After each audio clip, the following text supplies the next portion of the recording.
চারপাশে অন্যায় বাড়ছে, মানুষ বদলে যাচ্ছে, সময় যেন দ্রুত ফুরিয়ে যাচ্ছে।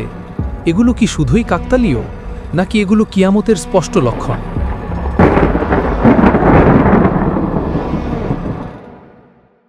বিসমিল্লাহির রহমানির রহিম। আসসালামু আলাইকুম ওরহমতুল্লাহি ওবরাকাতুহ। প্রিয় দর্শক, ভাই ও বোনেরা, আজ আমরা অত্যন্ত গুরুত্বপূর্ণ একটি বিষয় নিয়ে আলোচনা করব। কিয়ামতের প্রথম লক্ষণ কি? কিয়ামত এমন একটি বাস্তব সত্য যা সম্পর্কে আল্লাহ সুবহানাহু ওয়া তাআলা কুরআনে বহুবার সতর্ক করেছেন। আল্লাহ বলেন, নিশ্চয়ই কিয়ামত আসবেই, এতে কোনো সন্দেহ নেই। সূরা হাজ ৭। কিন্তু প্রশ্ন হল, কিয়ামতের প্রথম লক্ষণ আসলে কোনটি? কিয়ামতের আলামত কয় প্রকার? ইসলামী আকিদা অনুযায়ী কিয়ামতের আলামত দুই প্রকার। এক, ছোট আলামত অর্থাৎ আল আলামাতুস সুগরা। দুই, বড় আলামত অর্থাৎ আল আলামাতুল কুবরা। আজ আমরা প্রথমে ছোট আলামতের প্রথম লক্ষণ, তারপর বড় আলামতের প্রথম লক্ষণ নিয়ে বিস্তারিত আলোচনা করব। ছোট আলামতের প্রথম লক্ষণ কি? অনেক আলেমের মতে কিয়ামতের ছোট আলামতের সূচনা হয়েছে আমাদের প্রিয় নবী হজরত মুহাম্মদ সাল্লাল্লাহু আলাইহি ওয়াসাল্লাম এর আগমনের মাধ্যমে। রাসূলুল্লাহ সাল্লাল্লাহু আলাইহি ওয়াসাল্লাম বলেছেন, আমি ও কিয়ামত এভাবে প্রেরিত হয়েছি।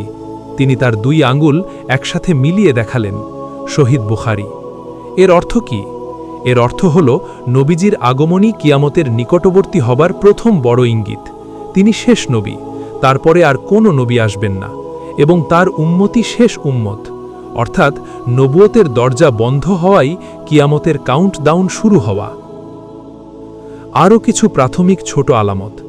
নবী সাল্লাল্লাহু আলাইহি ওয়াসাল্লাম আরও যেসব লক্ষণের কথা বলেছেন তার মধ্যে রয়েছে ইলম কমে যাওয়া, অজ্ঞতা বৃদ্ধি পাওয়া, ব্যভিচার ছড়িয়ে পড়া, মদপান বৃদ্ধি পাওয়া, আমানতের খিয়ানত, সময় দ্রুত চলে যাওয়া, মানুষ দুনিয়ার পেছনে ছোটা।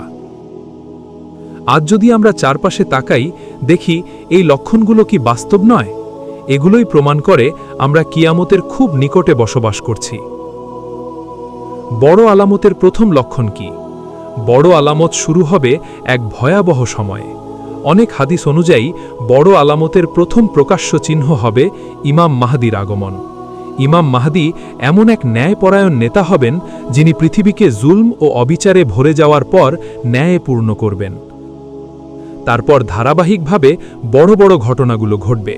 দাজ্জালের আগমন, ঈসা আলাইহিস সালামের অবতরণ, ইয়াজুজ মাজুজের আবির্ভাব, সূর্য পশ্চিম দিক থেকে উদিত হওয়া, দাব্বাতুল আর্দ, ধোঁয়া, ৩টি বড় ভূমিকম্প এবং শেষে সিংগায় ফু দেওয়া। দাজ্জাল সবচেয়ে ভয়ঙ্কর ফিতনা। রাসূল সাল্লাল্লাহু আলাইহি ওয়াসাল্লাম বলেছেন, আদম আলাইহিস সালাম থেকে কিয়ামত পর্যন্ত দাজ্জালের মতো বড় ফিতনা আর আসেনি। তিনি নিজেকে খোদা দাবি করবে, অলৌকিক ক্ষমতা দেখাবে, মানুষকে বিভ্রান্ত করবে, কিন্তু একজন মুমিন তার থেকে বাঁচবে যদি সে ঈমানদার থাকে, সূরা কাহাফ পাঠ করে এবং আল্লাহর উপর ভরসা রাখে। সূর্য পশ্চিম দিক থেকে উঠা। বড় আলামতের অন্যতম ভয়ঙ্কর ঘটনা হবে সূর্য পশ্চিম দিক থেকে উদিত হওয়া।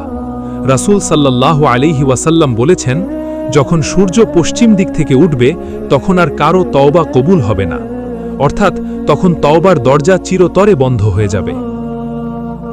আজ আমাদের সুযোগ আছে, কিন্তু তখন আর থাকবে না।